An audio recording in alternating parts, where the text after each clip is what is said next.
لوط علیه السلام په کور باندې چې کله هلکان ناللو نو دغه ځای کې دی یو افسوس وکړو چې کاش دلته زما یو مضبوطه قبیله وي چې کله نبي علیه السلام ته د قتل منصوبه یو کافر جوړه کړي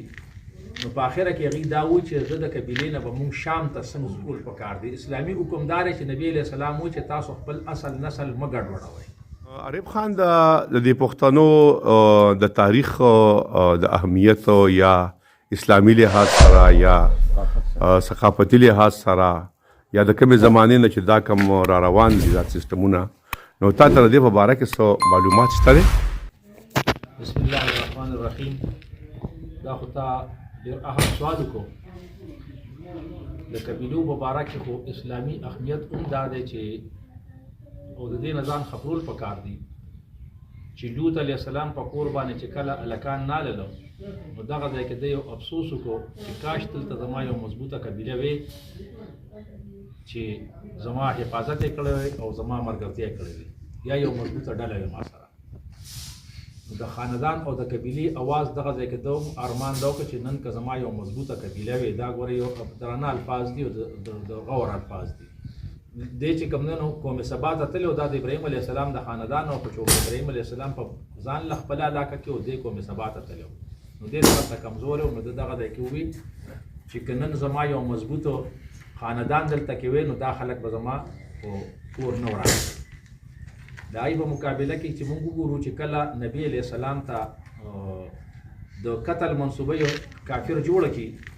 نو په آخره کې هغوی دا وایي چې زه د قبیلې نه به موږ شام ته څنګه ځو بیا د قبیلې نه به شام ته به بیا موږ څنګه ځو. نو د قبیلو ډېر لوی اهمیت دی او بیا به دې کې ګوره دا به د دې حفاظت به هم کول پکار دی. اسلامي حکم دا دی چې نبي علیه السلام وایي چې تاسو خپل اصل نسل مه ګډوډوئ. خپل اصل نسل تاسو مه ګډوډوئ. او بل ځای کې نبي علیه السلام له یو صحابي راځي هغه ته وایي چې حضرت ستا او زما قبیله یوه ده. نبی علیه السلام ورته وایي چې بالکل زما ستا قبیله یوه نه ده. پکار دی چې نبي علیه السلام رحمت الله علیه امین و چې هغه ویلی ورته چې او بالکل دا سړی نه خفه کوللی خو کمپرومایز په قبیله باندې نبي علیه السلام هم نه دی کړی. بل ځای کې د نبي علیه السلام احادیث دی ابو ذر وایي دا حدیث په دوه حصو کې دی. ابو ذر وایي چې که کوم سړي د خپل پلار د بدلولو کوشش وکړو نو د کفر وکړو د الله د ذات نه انکار وکړو او د هغې دویم حصه د دغه حدیث داسې ده چې کوم سړي که د خپلې قبیلې نه انکار وکړي یا د خپلې قبیلې بدلوي په بله قبیله کې دې ځان بلې قبیلې ته وي نو د استوګنه چې کوم دی نو دا دغه